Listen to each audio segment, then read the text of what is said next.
नीचे आना है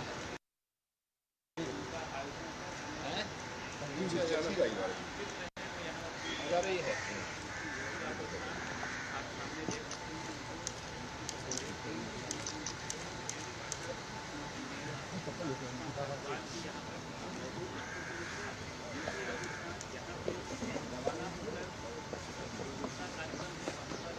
माननीय महाराज जी जिंदाबाद जिंदाबाद जिंदाबाद माननीय महाराज जी जिंदाबाद। बाबा साहब अमर रहे अमर रहे बाबा साहब अमर रहे अमर रहे अमर रहे महाराज जी जिंदाबाद जिंदाबाद जिंदाबाद। बाबा साहब अमर रहे अमर रहे अमर रहे।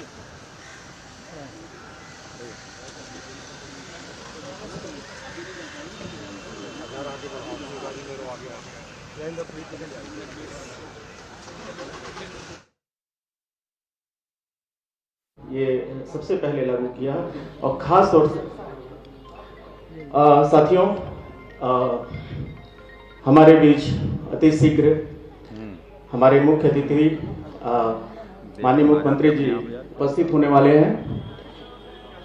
मैं अनुरोध करता हूं कि जो उनके आने का मार्ग है मैं उसको खाली कर दें, क्योंकि बाबा यहाँ पर बाबा साहब का अस्थि कलश स्थापित है। माननीय मुख्यमंत्री जी सबसे पहले वहाँ पे माल्यार्पण करेंगे और आप सभी से अनुरोध है कि जहाँ जगह मिले बैठ जाएं और हमारे मुख्य अतिथि के आने के बाद आप सभी उनका स्वागत करेंगे।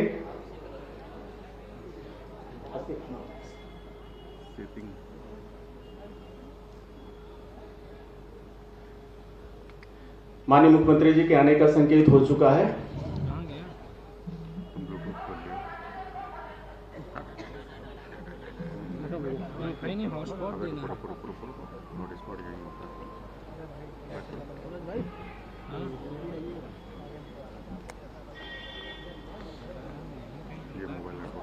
भैया थोड़ा आप आगे और आगे थोड़ा आगे और आगे रिपोर्टर अपने आगे करो तब ना आएंगे। अरे पीछे आओ पीछे आओ रिपोर्टर अपने गाँव पीछे। ये अभी आगे जाएंगे ना तभी इनको आगे। हाँ तभी लोग आगे।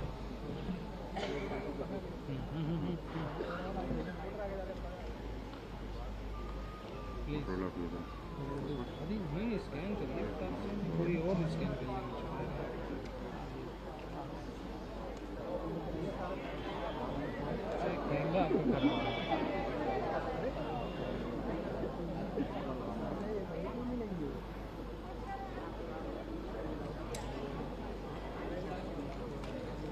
हमारे बीच माननीय असीम अरुण जी राज्य मंत्री स्वतंत्र प्रभार हमारे बीच उपस्थित हैं। माननीय मुख्यमंत्री जी का आगमन हो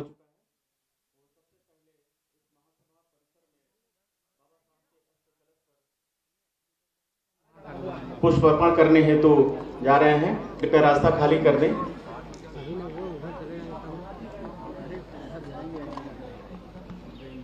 मैं महासभा की ओर से अपने माननीय मुख्यमंत्री जी और उपस्थित विशिष्ट अतिथि उनका मैं हार्दिक स्वागत करता हूं कौन बैठेगा? अभी हम चले जाएंगे बाबा स्टेज की तरफ जाएंगे तो मैं उधर आईडी रखूँगा, ये मैं बाबा को दे दूँगा। हाँ।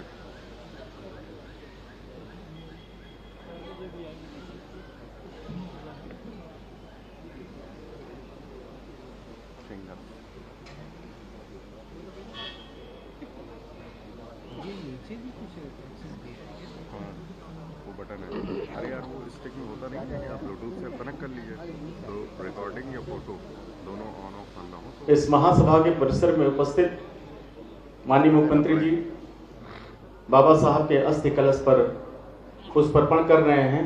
यह अस्थि कलश पूरी दुनिया में बाबा साहब के अनुयायियों के लिए, बाबा साहब के फॉलोअर्स के लिए, बाबा साहब को एक बहुत बड़ी उनके एक सम्मान का प्रतीक है। बाबा साहब की पत्नी मीरा ताई जी ने इस अस्थि कलश को अंबेडकर महासभा को सौंपा था। तब से ये बहुत ही विशिष्ट सम्मान के साथ इस महासभा के परिसर में स्थापित है।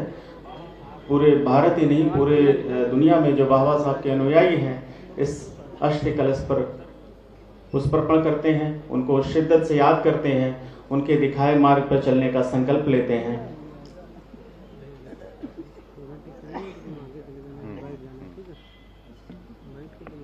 सूरज जाके वापस आएगा।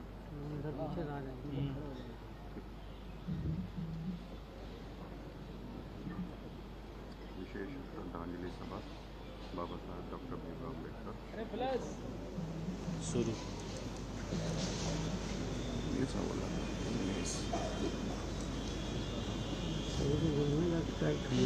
विशेष श्रद्धांजलि सभा बाबा साहब डॉक्टर भीमराव अम्बेडकर परिनिर्वाण दिवस। चेक बाबा साहब के अस्थि कलश पर माल्यार्पण के पश्चात हमारे माननीय मुख्य अतिथि और विशिष्ट अतिथि मंच पर स्थापित बाबा साहब की प्रतिमा पर माल्यार्पण करेंगे।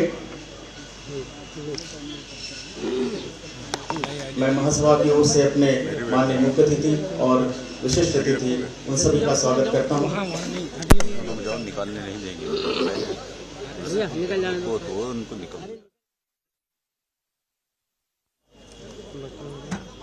भैया रुकना थोड़ा आप आगे भैया आगे आ जाओ, थोड़ा आप आगे लोग कोई जाएगा नहीं उधर। कैसे हो जाएगा? कैसे हो जाएगा दरवाजे भैया आओ थोड़ा आगे।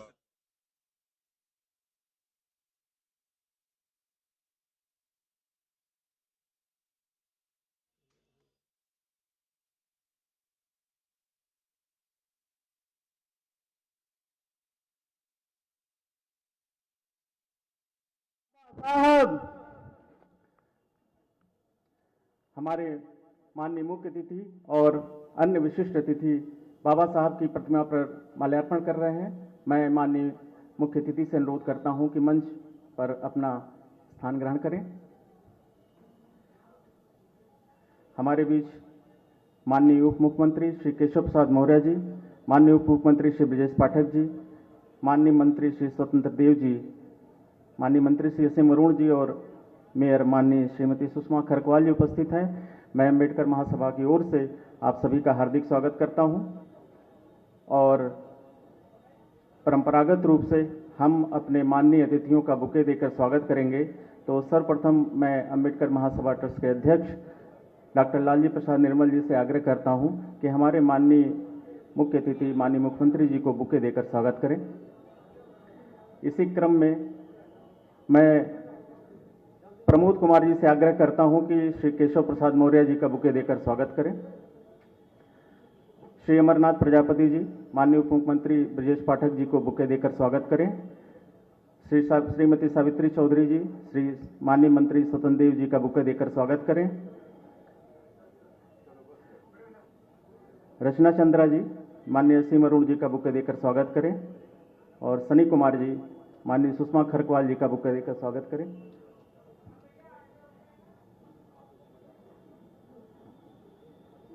दे दीजिए। अब मैं सनी कुमार जी, धन्यवाद।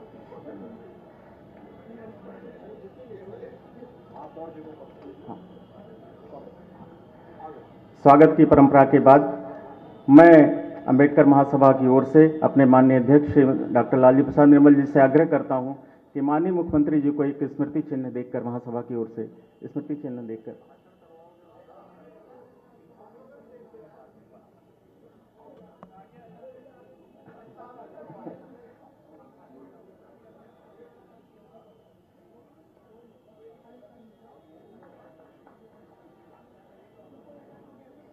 मैं लालजी निर्मल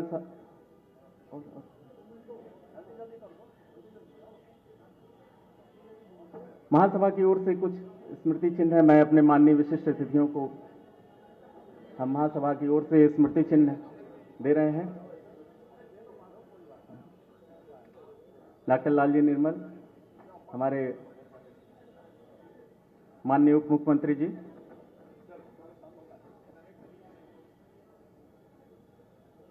श्री स्वतंत्र देव जी, श्री असीम अरुण जी और श्रीमती सुषमा खरकवाल जी को स्मृति चिन्ह देकर अब मैं कार्यक्रम की औपचारिक शुरुआत करते हुए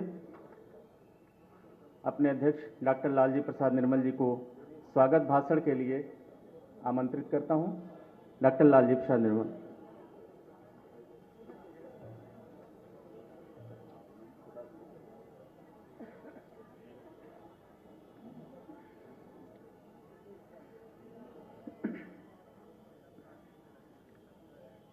आज बाबा साहब डॉक्टर अंबेडकर का परिनिर्वाण दिवस है और हमें खुशी है कि आज इस परिसर में हमारे प्रदेश के यशस्वी मुख्यमंत्री माननीय श्री योगी आदित्यनाथ जी उपस्थित हैं। मैं आपका स्वागत करता हूं। हमारे बीच में हमारे यशस्वी उप मुख्यमंत्री माननीय श्री केशव प्रसाद मौर्य जी उपस्थित हैं। मैं आपका भी स्वागत करता हूं। हमारे बीच में यशस्वी उप मुख्यमंत्री माननीय श्री ब्रजेश पाठक जी उपस्थित हैं। मैं आपका भी स्वागत करता हूं। हमारे बीच में माननीय कैबिनेट मंत्री श्री स्वतंत्र देव सिंह जी उपस्थित हैं।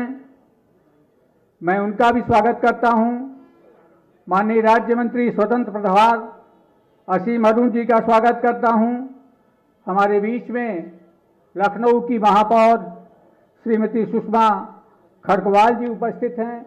मैं उनका भी हार्दिक स्वागत करता हूं। साथियों,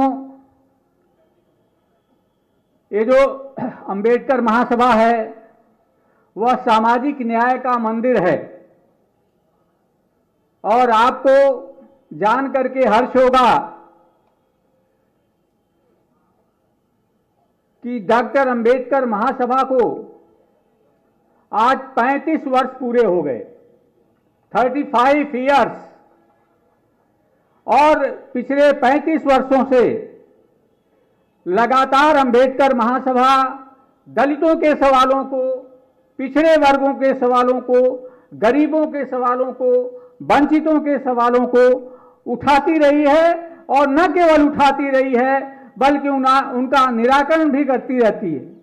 और हमारे बीच में भारत के राष्ट्रपति माननीय श्री के.आर. नारायणन जी आए और उन्होंने एक बट वृक्ष जो आप सामने देख रहे हैं, इस बट वृक्ष का जो भिरवा है जो श्रावस्ती से लाया गया था, आनंद बोध वृक्ष की यह शाखा है जिसे कहा जाता है कि भगवान बुद्ध ने अपने हाथों से उस बिरवे को जब लगाया था तो दिया जला करके रात भर उसकी सेवा की थी। उसकी शाखा है आनंद बोध वृक्ष की और जिसे माननीय श्री के.आर. नारायणन जी ने रोपित किया था। हमारे बीच में साथियों राष्ट्रपति माननीय रामनाथ कोविंद जी आए, यहाँ पर प्रधानमंत्री विश्वनाथ प्रताप सिंह जी आए, यहाँ पर प्रधानमंत्री माननीय श्री नरेंद्र मोदी जी आए और मुख्यमंत्री जी माननीय नरेंद्र मोदी जी जब आए यहाँ पे तो हम लोग चाहते थे वे यहां से दलितों की सभा को संबोधित करें, लेकिन आप देख रहे हैं यहाँ जगह कम थी, इसलिए सुरक्षा कारणों से वो सभा नहीं हो पाई। हम लोग चाहते थे दीवार टूट जाए तो सभा हो जाए, लेकिन 7 मिनट तक लगातार टहलते टहलते इस परिसर में मैंने दलितों की समस्याओं से और दलित मूवमेंट से माननीय प्रधानमंत्री जी को चलते चलते अवगत कराया था, और प्रधानमंत्री जी ने आश्वासन भी दिया था। उन्होंने कहा था दलितों के साथ न्याय होगा। यहां पर गृह मंत्री इंद्रजीत गुप्ता आए, गृह मंत्री सुशील कुमार शिंदे आए, मानव संसाधन मंत्री अर्जुन सिंह जी आए, सीताराम केसरी जी आए इस परिसर में, रामविलास पासवान जी अनेकों बार आए, लोकसभा के स्पीकर रहे पीए संगमा साहब यहां से संबोधन कर चुके हैं, माननीय राजनाथ सिंह जी इस परिसर में कई बार आए, और ये बाबा साहब डॉक्टर अंबेडकर की जो प्रतिमा आप देख रहे हैं वह उन्हीं के द्वारा स्थापित करवाई गई थी जब वे मुख्यमंत्री थे।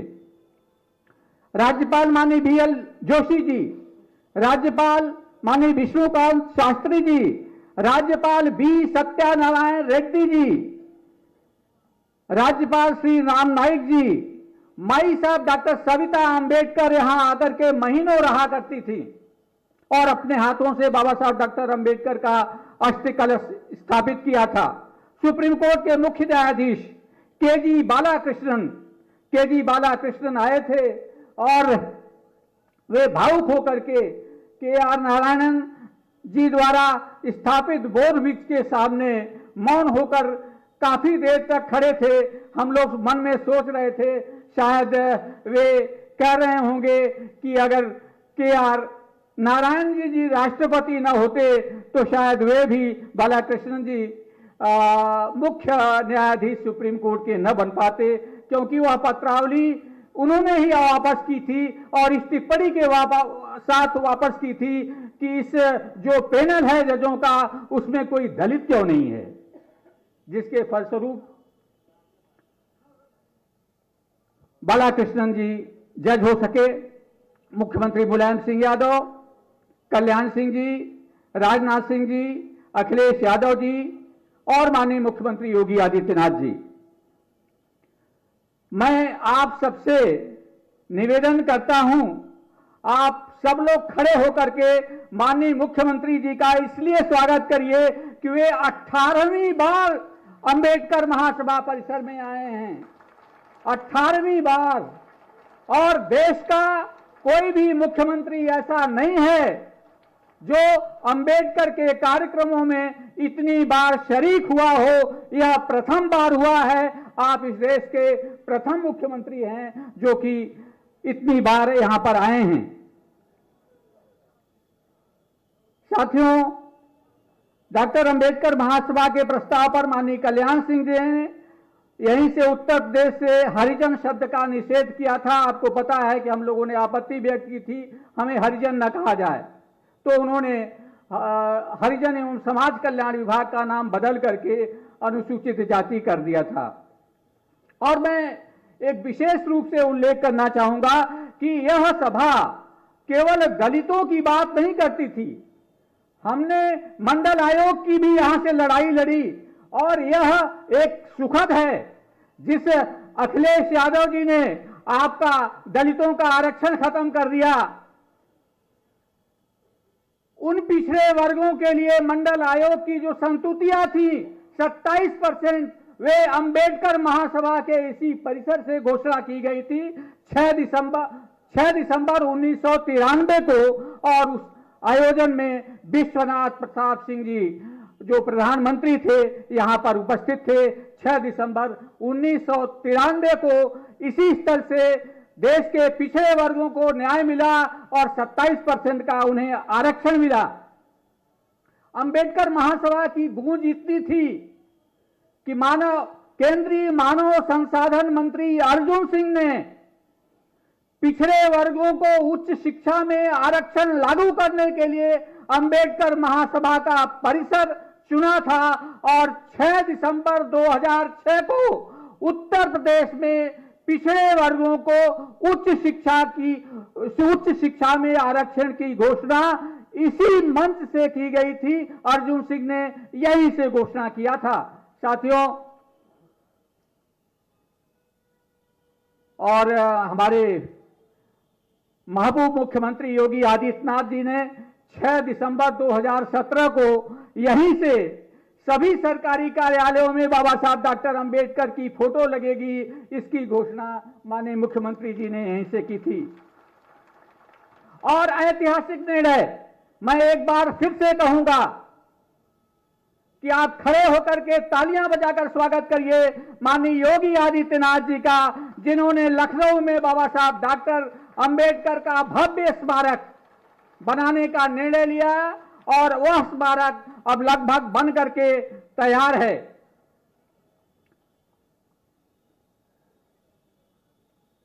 मान्यवर, समय बहुत कम है, नहीं पूरा हो गया मान्यवर। बस मैं अंत में यही कहना चाहूंगा कि देश के प्रधानमंत्री नरेंद्र मोदी जी ने ये अंबेडकर महासभा पहले विरोध की धारा थी, लेकिन प्रधानमंत्री नरेंद्र मोदी जी के आने के बाद और मुख्यमंत्री जब के पद पर जब माननीय योगी आदित्यनाथ जी आए तो यहां से सकारात्मक धारा बही। खासकर से जो आपकी योजनाएं हैं, जो ढेर सारी आवास योजना, उज्ज्वला योजना, सौभाग्य योजना, आयुष्मान भारत, स्वच्छ भारत मिशन, इन योजनाओं के चूंकि सबसे बड़े लाभार्थी दलित हैं, इसलिए एक बड़ा सांत्वना मिली दलितों को और उनका सामाजिक और आर्थिक रूप से सशक्तिकरण हो सका। माननीय मुख्यमंत्री जी, अंत में मैं कहना चाहूंगा कि हम लोग अंबेडकर के दलितों के लिए काम करते हैं, उनके दुख दर्द को समझते हैं और उस पर रिएक्ट भी करते हैं। और अंबेडकर का दलित, मैं आज के परिप्रेक्ष्य में वे उनको नहीं मानता जो संपन्न दलित हैं। हमारा जो दलित है, जो अंबेडकर का दलित है, जो झाड़ू लगा रहा है, जो शौचालयों, सामुदायिक शौचालय को साफ कर रहा है, जो सड़कों पर टोकरी बुन रहा है, जो सड़कों पर मजदूरी कर रहा है, जो चौकीदारी कर रहा है, हम ऐसे गरीब दलितों की बात करते हैं और आप उन्हें न्याय दे रहे हैं और उनकी बातें आप विशेष रूप से सुन करके उनके साथ न्याय करेंगे। और मेरी यह भी अपील है, मुख्यमंत्री जी जैसे वेतनमान बढ़ते हैं विभिन्न आयोगों के द्वारा, उसी तरह से जो गरीब लोग हैं, जो मानदेय पा रहे हैं, किसी भी पद पे हैं, उनका भी मानदेय बढ़ना चाहिए, जिससे कि वे कब तक झाड़ू लगाने वाले भगवान बुद्ध के समय से झाड़ू लगा रहे हैं और भगवान बुद्ध ने सुमित भंगी को अपने संघ में शामिल किया था, लेकिन वो परंपरा आज भी बनी है। कुछ ऐसा होना चाहिए कि उनके हाथ से झाड़ू छूटे और कलम उनके हाथों में आ जाए। और चूंकि यह प्रधानमंत्री नरेंद्र मोदी जी का कार्यकाल है, माननीय योगी आदित्यनाथ जी का कार्यकाल है और उन्हें सामाजिक न्याय मिलेगा, इस बात की उम्मीद के साथ मैं फिर से सबका स्वागत करता हूं और आप सबका भी स्वागत करता हूं कि प्रदेश के विभिन्न कोनों से इतनी ठंडक में आप आए। बहुत बहुत धन्यवाद। धन्यवाद सर। बुद्धि का विकास मानव के अस्तित्व का अंतिम लक्ष्य होना चाहिए, बाबा साहब का यह महत्वपूर्ण कथन था और उसी के अनुरूप माननीय मुख्य अतिथि जी ने जो यहाँ पे अंबेडकर स्मारक बनवाया है, ये एक बाबा साहब के विचारों को फैलाने में बहुत सहायक होगा। अब मैं सादर श्री असीम अरुण जी को आमंत्रित करना चाहता हूं। श्री असीम अरुण जी। बहुत बहुत धन्यवाद, बहुत आभार। आज बाबा साहब के महापरिनिर्वाण दिवस पर आए हुए सभी बहनों भाइयों का, अतिथियों का, साथियों का मैं स्वागत करता हूं। मैं चाहूंगा एक बार जोरदार तरीके से हम लोग बाबा साहब का स्मरण करेंगे। मैं बोलूंगा बाबा साहब, आप बोलेंगे बाबा साहेब, बाबा साहेब, बाबा साहेब। पोस्टर पे बहुत अच्छी बात मैं देख रहा था, जैसे आजकल सोशल मीडिया पे होता है, कभी कोई प्रवाह चलता है, कभी कोई प्रवाह चलता है। तो बाबा साहब के जीवन काल में एक प्रवाह चला। किसी ने कहा कि मैं पहले मुस्लिम हूं और फिर मैं भारतीय हूं, किसी ने कहा मैं पहले भारतीय हूं फिर मैं हिंदू हूं, किसी ने जाति का कहा, किसी ने कुछ कहा। तो एक पत्रकार ने बाबा साहब से पूछा कि आपका क्या कहना है। बाबा साहब ने तुरंत जवाब दिया, मुझसे पहली बार पूछोगे तो मैं कहूंगा मैं भारतीय हूं, दूसरी बार पूछोगे तो मैं कहूंगा भारतीय हूं, और जितनी बार पूछोगे मैं केवल यह कहूंगा कि मैं भारतीय हूं। ऐसे भारत मां के सपूत के स्मरण के लिए हम सब लोग इकट्ठे हैं। मैं चाहूंगा एक बार भारत मां का भी स्मरण हम लोग करेंगे। भारत माता की, भारत माता की, भारत माता की। बहुत बहुत धन्यवाद सभी का, बहुत बहुत स्वागत। विशेषकर माननीय मुख्यमंत्री जी का मैं आभार व्यक्त करता हूं। जैसा आदरणीय निर्मल जी ने अभी कहा कि 18वीं बार आपका आशीर्वाद यहां पे हम लोग को मिल रहा है। बाबा साहब को आप श्रद्धांजलि माननीय मुख्यमंत्री जी अर्पित कर रहे हैं। हम सब आपके पीछे हैं, आपके साथ हैं, और जो बाबा साहब का बताया हुआ रास्ता है उस पर चलने के लिए हम सब मिलकर काम कर रहे हैं आपके निर्देशन में। ये हमारा बहुत बड़ा सौभाग्य है। आदरणीय उप मुख्यमंत्री मेरे बड़े भाई श्री केशव प्रसाद मौर्य जी, भाई साहब आपको बहुत सारी शुभकामनाएं। आदरणीय ब्रजेश पाठक जी भाई साहब, आपको भी मेरी ओर से शुभकामनाएं। आदरणीय स्वतंत्र देव जी हमारे कैबिनेट मंत्री, आदरणीय लालजी प्रसाद निर्मल जी, हमारी मेयर सुषमा खरगवाल जी, आदरणीय प्रमोद सरोज जी, श्री अमरनाथ प्रजापति जी, डॉक्टर सत्या दौरे जी, श्रीमती बीना मौर्य जी, सभी को बहुत बहुत स्वागत। आज का दिन केवल फूल चढ़ाने का, माला चढ़ाने का, एक अनुष्ठान मात्र करने का दिन नहीं है। आज का दिन बाबा साहब के बताए हुए रास्ते का और अपने संकल्प को दोहराने का दिन है। कहां तक हम लोग पहुंचे और अभी आगे कहां पहुंचना है। काफी कुछ अच्छा कर पाए हम लोग, लेकिन कुछ काम अभी बचे भी हैं, उसके लिए हम लोग को आगे बढ़ना है। बाबा साहब के मूल भाव ये थे कि किसी भी प्रकार का कोई भेदभाव समाज में नहीं होना चाहिए, हर तरह की समानता होनी चाहिए, और सबसे बड़ी बात अवसर की समानता होनी चाहिए। मुझे विश्वास है बाबा साहब ऊपर से हम लोग को आज देख रहे होंगे तो इस बात से जरूर खुश होंगे कि महिलाओं और पुरुषों की संख्या लगभग बराबर है। तो इस मामले में कोई विषमता नहीं है। आई हुई सभी बहनों का मैं स्वागत करता हूं, और भाइयों से कहूंगा कि तालियां बजा के बहनों का स्वागत करें कि आज का कार्यक्रम इस मामले में बिल्कुल समानता के हिसाब से।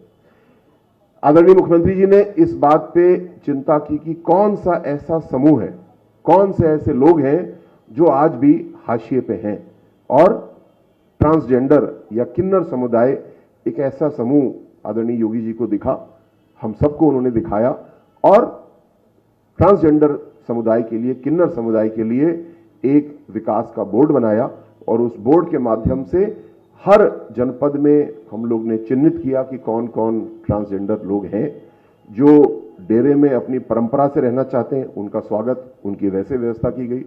जो नौकरी करना चाहते हैं, मुख्य धारा में काम करना चाहते हैं, उनका वैसे स्वागत, और एक बड़ा अभियान चला करके ऐसा समुदाय जिसको मजाक का पात्र बनाया गया था, तमाम उत्पीड़न हो रहा था, उनको मुख्य रास्ता में लाने का काम किया गया। आदरणीय मुख्यमंत्री जी ने फिर चिन्हित किया, हम लोग को कहा कि जनजाति समाज में सबसे पिछड़ा समाज कौन सा है, तो बिजनौर में एक बुक्सा जनजाति है। वैसे उत्तराखंड में ज्यादा है, लेकिन बिजनौर में करीब 815 परिवार वहां पे आवासित हैं। आदरणीय योगी जी ने कहा इनमें हर परिवार को आवास देना है, हर बच्चे को विद्यालय में जाना है, हर परिवार की एक्सेस का रास्ता होना चाहिए, और स्वास्थ्य सेवाओं तक वो पहुंच पाए। मुझे बताते हुए बहुत खुशी है कि ये सभी 815 परिवार, जितनी भी सरकार की योजनाएं हैं, आदरणीय योगी जी के निर्देश पे पूरी तरह आच्छादित, सैचुरेट हो चुके हैं, और तेजी से अपनी राह को आगे पकड़ के विकास की दृष्टि से बढ़ रहे हैं।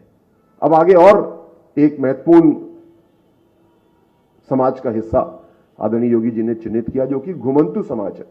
घुमंतु समाज में जनजाति भी हैं, अनुसूचित जाति भी हैं, पिछड़ा वर्ग भी है और अनारक्षित सामान्य वर्ग भी है। सभी ऐसे लोग हैं जिनको हम लोग देखते हैं, कहीं फ्लाईओवर के नीचे रहते हुए देखते हैं नगर में, कहीं ग्रामीण क्षेत्र में पन्नी बांध करके रहते हुए देखते हैं। ऐसे समाज के ऐसे परिवारों को ताकत देने के लिए आदरणीय योगी जी ने निर्णय लिया कि एक घुमंतु विकास मिशन बनाया जाएगा और एक घुमंतु विकास बोर्ड बनाया जाएगा, जो कि जल्दी ही बनके तैयार होगा और इस बड़े समूह के लिए मिलकर के काम करेगा।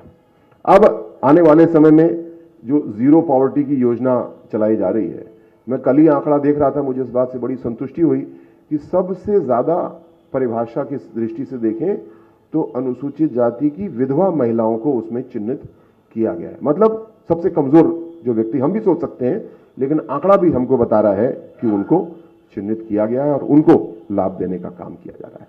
कुल मिला के सबको साथ लेके चलने की नीति आपकी सरकार की है, बंटवारे वाली नीति हम लोग की नहीं है।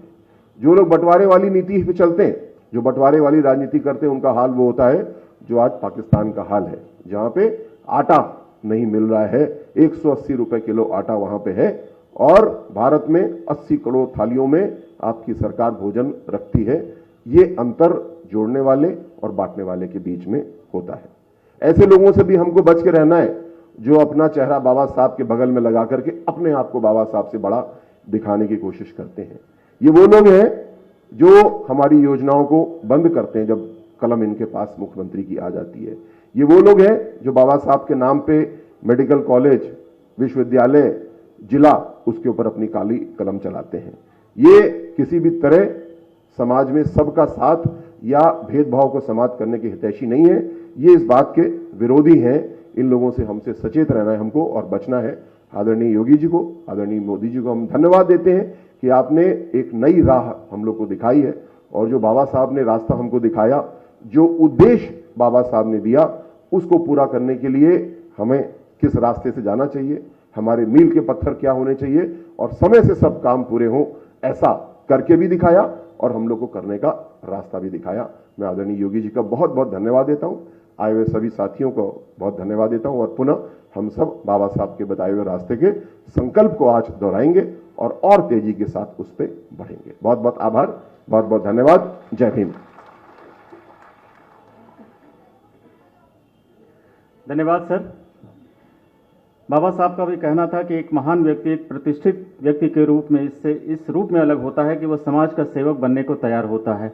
निश्चित रूप से समाज के वंचित वर्गों, घुमंती जातियों और जो निचले पायदान पर खड़े लोगों के लिए हमारे माननीय मुख्यमंत्री जी ने किया, समाज बेहद आभारी है। अब मैं अपने अगले वक्ता के रूप में हमारे बीच उपस्थित माननीय उप मुख्यमंत्री श्री ब्रजेश पाठक जी को मैं सादर आमंत्रित करता हूं। बाबा साहब, बाबा साहब, बाबा साहब। भारत रत्न बाबा साहब डॉक्टर अंबेडकर जी के परिनिर्वाण दिवस पर आयोजित श्रद्धांजलि सभा में हमारे बीच में उपस्थित हैं उत्तर प्रदेश के लोकप्रिय मुख्यमंत्री आदरणीय योगी आदित्यनाथ जी, उत्तर प्रदेश के उप मुख्यमंत्री, भारतीय जनता पार्टी के प्रदेश अध्यक्ष रहे आदरणीय केशव प्रसाद मौर्य जी, उत्तर प्रदेश के माननीय मंत्री आदरणीय स्वतंत्र देव सिंह जी, हमारे राज्य मंत्री स्वतंत्र प्रभार आदरणीय असीम अरुण जी, लखनऊ की लोकप्रिय महापौर आदरणीय सुषमा खरकवाल जी, इस कार्यक्रम के आयोजक अंबेडकर महासभा के अध्यक्ष सदस्य विधान परिषद डॉक्टर लालजी प्रसाद निर्मल जी, प्रदेश अध्यक्ष आदरणीय प्रमोद कुमार जी, महामंत्री आदरणीय अमरनाथ प्रजापति जी, डॉक्टर सत्या दोहरे जी, आदरणीय जयशंकर सहाय जी, सर्वेश पाटिल जी, रामचंद्र पटेल जी, विजय कुमार जी, उपस्थित सभी हमारे भाइयों तथा बहनों पत्रकार मित्रों, बाबा साहब के परिनिर्वाण दिवस के अवसर पर उत्तर प्रदेश वासियों की तरफ से, उत्तर प्रदेश सरकार की तरफ से हृदय की गहराइयों से श्रद्धा सुमन अर्पित करता हूं। बाबा साहब के मन में देश की आजादी के साथ साथ एक पीड़ा थी सदियों से, जिनको दबाया गया है, दलितों को, पिछड़ों को, गरीबों को, वंचितों को, उनको मुख्य धारा में लाने के लिए लगातार वो संघर्ष करते रहे। आज आप देखते होंगे आजादी के बाद जो बड़ी बड़ी गाड़ियों में बैठ करके आपके बीच में हाथ जोड़ते लोग नजर आते हैं वोट मांगने के लिए, ये बाबा साहब भीमराव अंबेडकर की देन है। उससे पहले गरीबों को, वंचितों को वोट देने का अधिकार इस देश में नहीं था। वोट देने का अधिकार इस देश के अंदर सिर्फ अंग्रेजों को, पिछलग्गुओं को, MA BA पास लोगों को या जमींदारों को होता था। बाबा साहब भीमराव अंबेडकर की देन है कि आज आपका नेता, आपका राजा आपके वोट से बनकर के तैयार होता है। ये लोग जो बड़ी बड़ी गाड़ियों में घूम करके दलितों, पिछड़ों पर अत्याचार करते थे, आज वोट मांगने के लिए आपके पैरों पर गिड़गिड़ाने का काम करते हैं। मैं खासकर नाम लेना चाहूंगा समाजवादी पार्टी और कांग्रेस पार्टी के नेताओं का। कांग्रेस पार्टी ने तो बाबा साहब भीमराव अंबेडकर के निजी सचिव को तोड़ करके उनके खिलाफ चुनाव लड़ा करके पैसा बहा करके उनको चुनाव में हराने का काम किया था। कांग्रेस पार्टी के बारे में बाबा साहब भीमराव अंबेडकर ने अपनी आत्मकथा में लिखा कि हमारे अनुयायियों, देश के अनुयायियों सुन लो, दलितों पिछड़ों सुन लो, लिख लो कि कांग्रेस पार्टी के चवन्नी के भी सदस्य न बनना यह विश्वासघाती पार्टी है, धोखेबाज पार्टी है। और समाजवादी पार्टी के लोगों के बारे में मैं याद दिलाना चाहता हूं। आज मैं अखबार देख रहा था, वो भी जाएंगे। यही समाजवादी पार्टी के लोग जब सूबे में सत्ता में थे तो यहां पर उनके राष्ट्रीय अध्यक्ष बैठते थे, मुख्यमंत्री बैठते थे मंच पर, और उनके एक वरिष्ठ नेता बाबा साहेब की उंगली को कहते थे ये जमीन कब्जा करने वाले भूमाफिया के काम है। ये ऐसा उन्होंने कहा था कि नहीं कहा था, मुझे बताइए बहनों। आज ये लोग वोट मांगने के चक्कर में अपने बराबर में फोटो लगा करके बाबा साहब का आपकी सहानुभूति बटोरना चाहते हैं। मैं कहना चाहता हूं समाजवादी पार्टी के मुखिया अखिलेश यादव जी से, हमारे गांव में कहावत कही जाती है कि 100 बिल्ली खा के चूहे खा करके हज को चली, कहा जाती कि नहीं कहा जाती? 100 बिल्ली खा ली, चूहा और हज को चली है।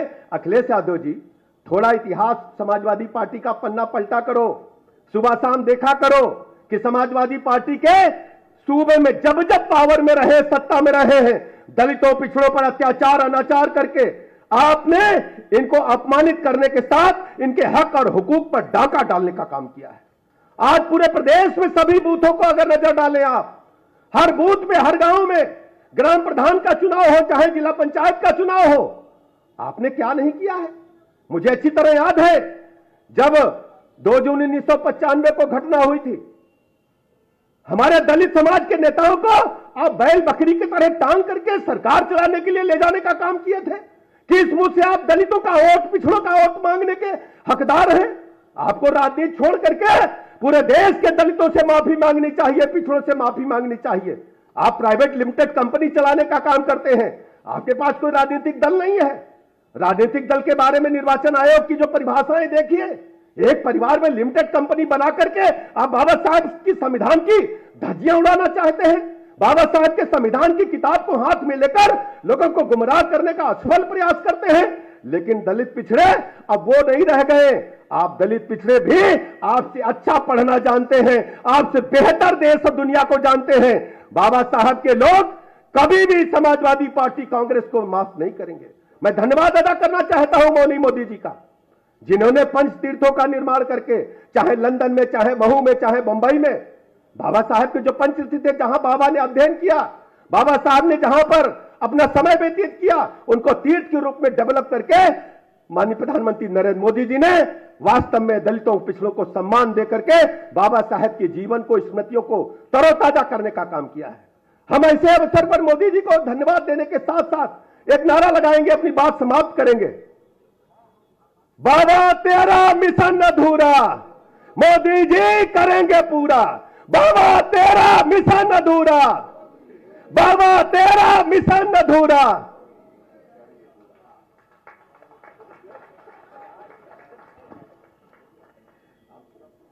धन्यवाद सर। बाबा साहब ने कहा था कि मनुष्य नश्वर है, उसी तरह उसके विचार भी नश्वर होते हैं और विचारों को प्रचार प्रसार की जरूरत होती है। जिस तरह एक पौधे को पानी की, अन्यथा दोनों सूख जाते हैं। हमारे माननीय उप मुख्यमंत्री जी ने उन विचारों के प्रसार के लिए माननीय जिस तरह से पंचतीर्थ बनाए गए और जो स्मारक बनाए गए हैं, हम बेहद आभारी हैं। अब मैं अपने अगले वक्ता के रूप में हमारे माननीय उप मुख्यमंत्री जी श्री केशव प्रसाद मौर्य जी को मैं सादर आमंत्रित करता हूं। सबसे पहले आज संविधान निर्माता पूज्य बाबा साहब के चरणों में परिनिर्वाण दिवस के अवसर पर मैं अपनी विनम्र श्रद्धांजलि अर्पित करता हूं। और आज अंबेडकर महासभा के द्वारा आयोजित इस श्रद्धांजलि सभा में उत्तर प्रदेश के आदरणीय मुख्यमंत्री योगी आदित्यनाथ जी, हमारे जिनका अभी आपने उद्बोधन सुना, उप मुख्यमंत्री आदरणीय ब्रजेश पाठक जी, कैबिनेट मंत्री आदरणीय श्री स्वतंत्र देव जी, हमारे मंत्रिपरिषद के साथी आदरणीय असीम अरुण जी, महापौर आदरणीय सुषमा खरकवाल जी, और हमारे विधान परिषद में सदस्य भी हैं और सभा के अध्यक्ष भी हैं आदरणीय श्री लालजी प्रसाद निर्मल जी, प्रदेश अध्यक्ष श्री प्रमोद कुमार जी, महामंत्री श्री अमरनाथ प्रजापति जी और डॉक्टर सत्या दोहरे जी जो कोषाध्यक्ष के रूप में जिम्मेदारी निभाते हैं। आज का दिन बहुत महत्वपूर्ण है। आज पूरे देश में बाबा साहब को याद किया जा रहा है। मैं परिनिर्वाण दिवस के अवसर पर बड़े गर्वपूर्वक कह सकता हूं, बाबा जी शरीर छोड़ करके गए हैं, लेकिन बाबा जी आज भी संविधान के रूप में, विचार के रूप में हम सब के बीच मौजूद हैं। इसको एहसास करते हैं कि नहीं एहसास करते आप लोग? हर समय बाबा जी मौजूद हैं। बाबा जी सर्वकालिक हैं। बाबा जी जिस प्रकार का संविधान हमें दिए, आज जिसकी चर्चा हमारे पूर्व वक्ताओं ने की है, मैं बड़े गर्वपूर्वक ये कह सकता हूं कि बाबा साहब ने जो स्वप्न देखे थे उसको डबल इंजन की सरकार माननीय प्रधानमंत्री श्री नरेंद्र मोदी जी के नेतृत्व में, आदरणीय मुख्यमंत्री योगी आदित्यनाथ जी के नेतृत्व में निरंतर पूरा करने का काम कर रही है। आज जब मैं अभी अस्थि कलश पे पुष्पांजलि कर रहा था तो पिछले दिनों माननीय प्रधानमंत्री जी के निर्देश पर मुझे भगवान तथागत बुद्ध के पवित्र अवशेष को लेकर के रूस जाने का अवसर मिला था। और रूस जब मैं गया तो रूस पहले एक कम्युनिस्ट देश था, लेकिन वहां का एक राज्य कलमी किया था। वहां जब गया, वहां की आबादी 3 लाख थी। शायद 3 लाख में से 30 लोग ही ऐसे रहे होंगे, शायद वह भी न रहे हों, जो बाबा जी के उन पवित्र अस्थियों के दर्शन करने के लिए ना आया हो। एक लंबी लाइन लगी थी 3 लाख की आबादी के बीच।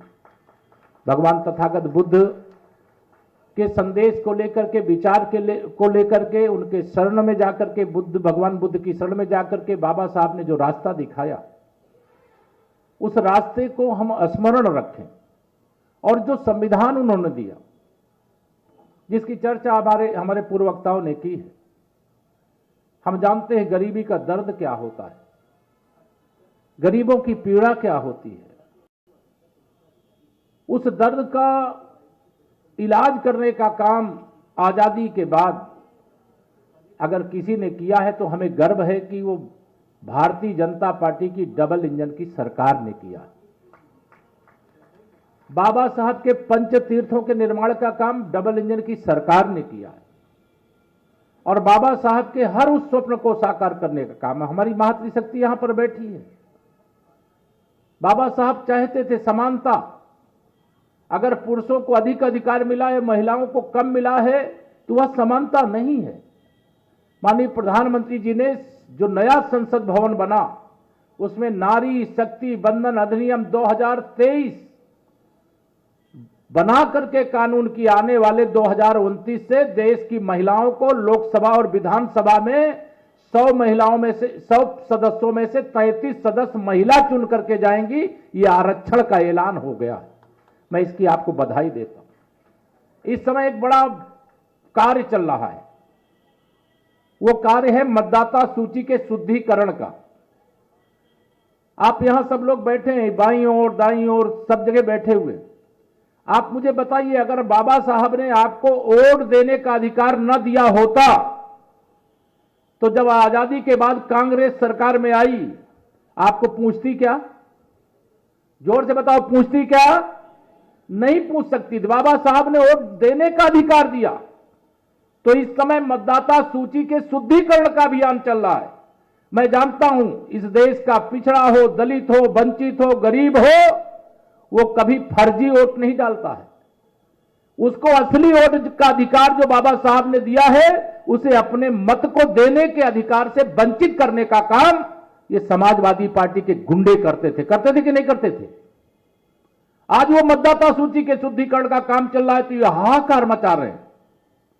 अगर मतदाता सूची शुद्ध हो गई तो समाजवादी पार्टी का राजनीतिक अस्तित्व समाप्ति के कगार पर होगा। इनको मालूम है कि ये जिनके वोटों को मतदाता सूची में बनाए रखने की कोशिश कर रहे हैं, एक से अधिक वोट देने का अधिकार बाबा साहब ने दिया है क्या? हमें हर मतदाता को एक वोट देने का अधिकार दिया। हम आज संकल्प लें। अभी अभियान चल रहा है, 11 दिसंबर तक ये चलने वाला है। और जिनका फार्म जमा हो गया बहुत अच्छा, नहीं जमा हुआ जमा करिए। यही बाबा साहब के प्रति सच्ची श्रद्धांजलि है। यह हम सबको ध्यान में रखना चाहिए। और ये जो हाहाकार मचा रहे हैं, जो बूथ कब्जा करके पहले प्रदेश को लूटते थे, देश को लूटते थे, गरीब को लूटते थे, आज इनके लूट के रास्ते को माननीय प्रधानमंत्री श्री नरेंद्र मोदी जी के नेतृत्व में बंद कर दिया गया है। ये पहले आप सब लोगों के नाम पर, गरीबों के नाम पर, पिछड़ों, दलितों, आदिवासियों के नाम पर योजना बनाते थे।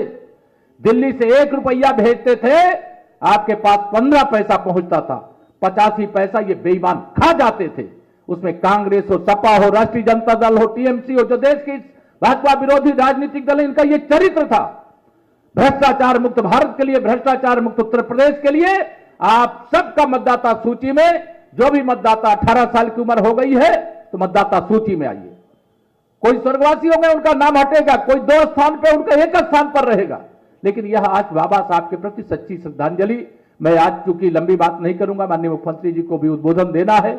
मैं यही कहना चाहता हूं, बाबा साहब के सच्चे अगर कोई भक्त है, पुजारी है, तो वो भारतीय जनता पार्टी हो, या जो गरीब समाज बैठा है ना, दलित पिछड़ा बैठा, वो है। और उन सबको मैं ये कहना चाहता हूं कि बाबा साहब के प्रति अगर सच्ची श्रद्धा रखते हो तो मतदाता सूची के शुद्धिकरण के अभियान में तन्मयता के साथ लगिए और इसको सफल बनाने का काम करिए। आज का दिन बहुत महत्वपूर्ण है, बाबा साहब का महापरिनिर्वाण दिवस है।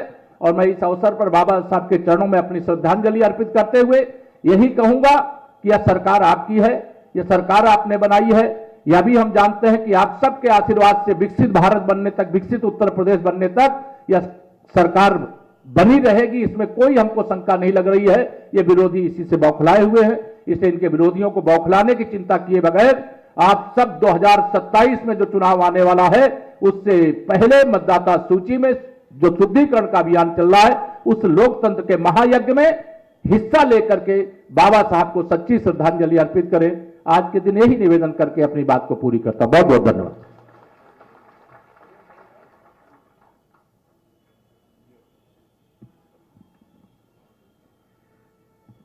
धन्यवाद सर।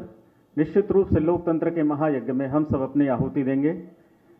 साथियों, महासभा के परिसर में जो बोधि वृक्ष स्थापित है, ये उस पवित्र बोधि वृक्ष की शाखा है जिसके बारे में वेन सांग ने कहा था कि जब पूरी दुनिया घूम हिल जाए तब भी यह बोधि वृक्ष अपने स्थान से, यह स्थान अपने स्थान से नहीं हिलता। और भारतीय परंपरा में आप जानते हैं कि हमारे कई चिंतन धाराएं हैं, ज्ञान, कर्म और भक्ति। लेकिन ये बड़ा कम दुर्लभ संयोग है कि इन तीनों चिंतन धाराओं का किसी एक व्यक्ति के रूप में समाहित हो, किसी एक व्यक्ति के रूप में समन्वय हो।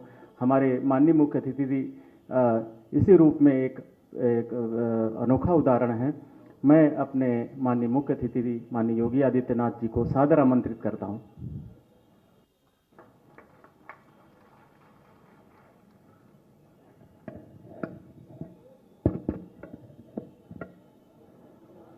भारत रत्न बाबा साहब डॉक्टर भीमराव अंबेडकर जी के महापरिनिर्वाण दिवस के अवसर पर आयोजित आज के इस कार्यक्रम में मंच पर समारोह में मेरे साथ उपस्थित प्रदेश सरकार में मंत्रिमंडल के मेरे वरिष्ठ सहयोगी, उप मुख्यमंत्री द्वय श्री केशव प्रसाद मौर्य जी, श्री ब्रजेश पाठक जी, प्रदेश सरकार के जल शक्ति मंत्री श्री स्वतंत्र देव सिंह जी, समाज कल्याण विभाग के मंत्री श्री असीम अरुण जी, लखनऊ की महापौर श्रीमती सुषमा खड़गवाल जी, इस संपूर्ण कार्यक्रम के संयोजक विधान परिषद सदस्य डॉक्टर लालजी प्रसाद निर्मल जी, प्रदेश अध्यक्ष अंबेडकर महासभा श्री प्रमोद कुमार जी, महामंत्री अमरनाथ प्रजापति जी, कोषाध्यक्ष डॉक्टर सत्या दोहरे जी, आज के इस कार्यक्रम में यहाँ पर उपस्थित अंबेडकर महासभा और बाबा साहब डॉक्टर भीमराव अंबेडकर जी के प्रति श्रद्धा और समर्पण का भाव रखने वाले सभी मेरे उपस्थित बहनों और भाइयों, मैं सबसे पहले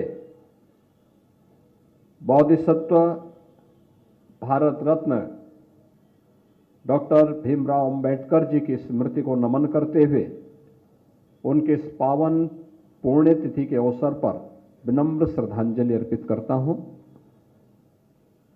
आज का दिन हम सबके लिए एक प्रेरणा दिवस है, क्योंकि बाबा साहब भीमराव अंबेडकर जी ने फर्श से अर्श तक की दूरी यानी जमीन से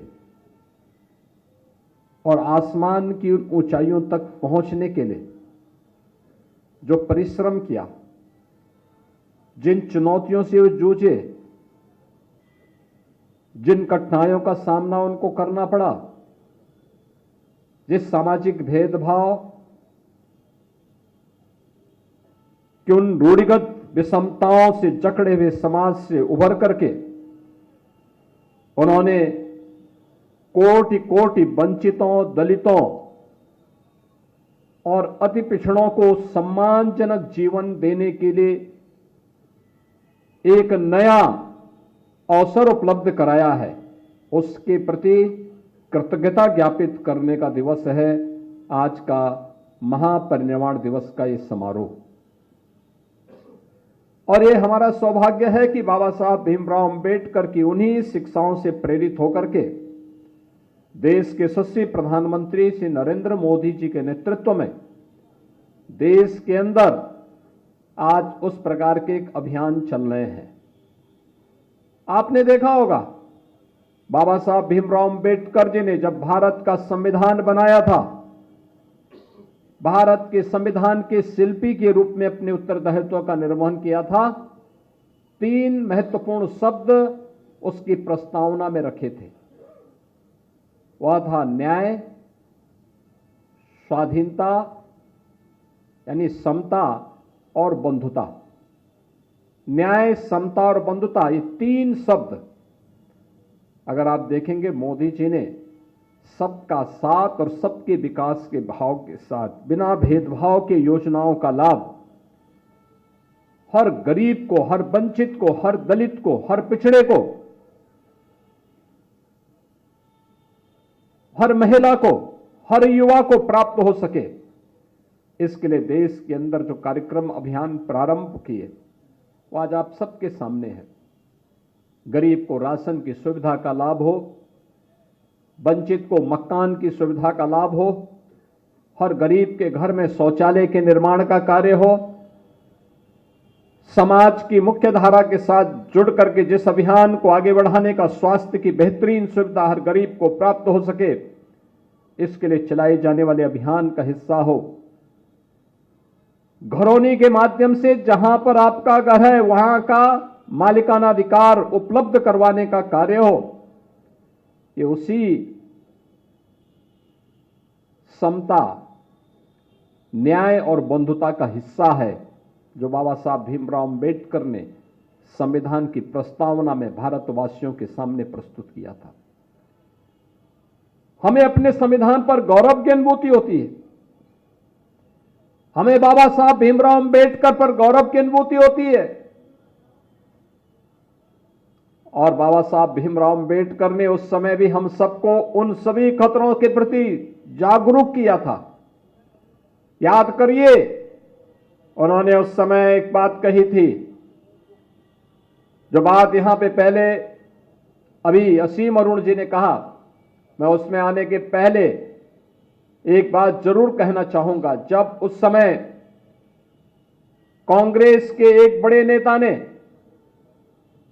जिन्होंने 1923 में वंदे मातरम गाने से इनकार कर दिया था, कांग्रेस के अध्यक्ष के रूप में रहते हुए, और जब वह अंतिम समय उनका आया तो उन्होंने इच्छा व्यक्त की थी कि मेरी इच्छा है कि मैं यरूशलेम में मरूं।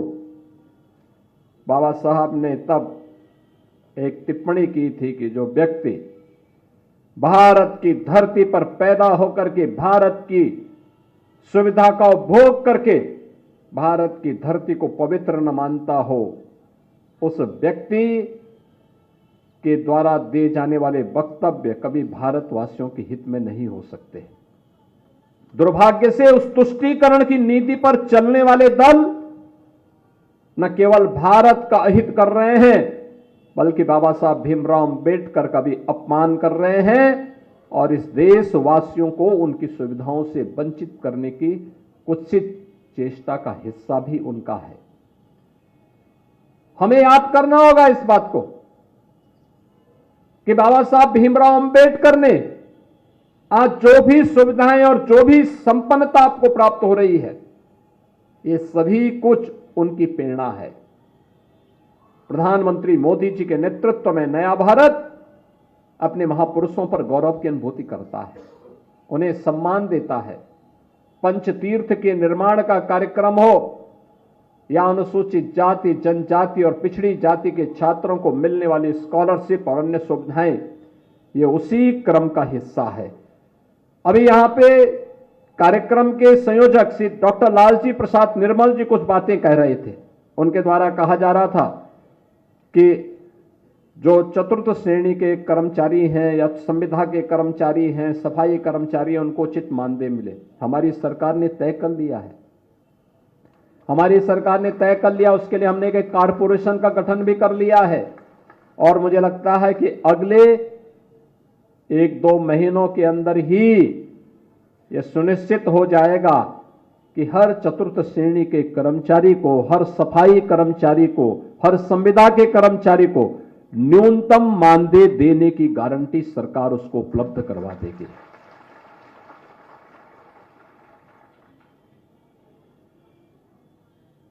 जीरो पॉवर्टी का हमारा अभियान भी उसी का हिस्सा है। अभी भी जो वंचित है, जो सुविधा का लाभ नहीं प्राप्त कर पाया है, अनुसूचित जाति, जनजाति, अति पिछड़ी जाति के गरीबों की, उन सभी तबकों को चिन्हित करने का कार्य हमारा लगभग फाइनल हो चुका है। इस समय उनके किसी के राशन कार्ड बन रहे हैं, किसी के लिए पेंशन के कार्ड बन रहे हैं, किसी को अन्य सुविधाओं का लाभ उपलब्ध करवाया जा रहा है। और जिसके पास आवास नहीं होगा उसको आवास की सुविधा देंगे, जिसके पास आयुष्मान का कार्ड नहीं होगा उसको 5 लाख रुपए की आयुष्मान की सुविधा का लाभ उपलब्ध करवाएंगे। लेकिन कोई भी गरीब, कोई भी वंचित, अभावग्रसित नहीं रहेगा। उसको सभी प्रकार की सुविधाओं से संपन्न बनाने का काम ये डबल इंजन की सरकार आज कर रही है और अपने उस अभियान को आगे लेकर के कार्य करेगी। आज हमारी सरकार एक अन्य महत्वपूर्ण निर्णय लेने जा रही है और वह निर्णय है कि उत्तर प्रदेश के अंदर जहां जहां भी बाबा साहब भीमराव अंबेडकर की मूर्तियां लगी हैं, उन मूर्तियों में अक्सर होता है कुछ शरारती तत्व आकर के मूर्तियों के साथ छेड़छाड़ करते हैं, क्षतिग्रस्त करने का कुत्सित प्रयास करते हैं। अब हमारी सरकार एक व्यवस्था बनाएगी, उन मूर्तियों की एक बाउंड्री वाल बना करके उनकी सुरक्षा की व्यवस्था करेगी मूर्ति को जहां पर ऊपर से छत नहीं है तो उसके ऊपर एक छत्र लगाने का काम करेगी, जिससे सुरक्षित और सम्मानजनक ढंग से बाबा साहब भीमराव अंबेडकर की मूर्ति की सुरक्षा सुनिश्चित होगी। हर मलिन बस्ती को, हर दलित बस्ती को, अनुसूचित जाति बस्ती को, जनजातीय बस्तियों को हम कनेक्टिविटी के साथ जोड़ने के कार्यक्रम को, जो अगर बच गया है, यद्यपि ग्राम्य विकास विभाग ने, नगर विकास विभाग ने इन कार्यक्रमों को पूरा करने का काम किया, लेकिन फिर भी अगर कोई बचा होगा उसको हम पूरी तरह कनेक्टिविटी के साथ जोड़ने का कार्य करेंगे। इस विश्वास के साथ मैं आज एक बार फिर से बाबा साहब भीमराव अंबेडकर की इस महापरिनिर्वाण दिवस के अवसर पर उनकी स्मृति को नमन करता हूं। प्रदेश सरकार और प्रदेश के 25 करोड़ जनता जनार्दन की ओर से उन्हें विनम्र श्रद्धांजलि अर्पित करता हूं और आप सभी अंबेडकर महासभा और प्रदेश के हर उस गरीब, दलित, वंचित नागरिक से इस बारे में मैं अपील और उनसे इस बारे में उन्हें आश्वस्त करता हूं कि बाबा साहब भीमराव अंबेडकर का यह जीवन दर्शन हमें एक नई प्रेरणा देता है और ये डबल इंजन की सरकार बाबा साहब भीमराव अंबेडकर की उन प्रेरणाओं से प्रेरित होकर के समाज और राष्ट्र को सशक्त बनाने में, भारत के संविधान के गौरव को पुनर्स्थापित करने की दिशा में निरंतर प्रयत्नशील होकर के कार्य करेगी। आप सबके प्रति मेरी शुभकामनाएं हैं। धन्यवाद। जय हिंद।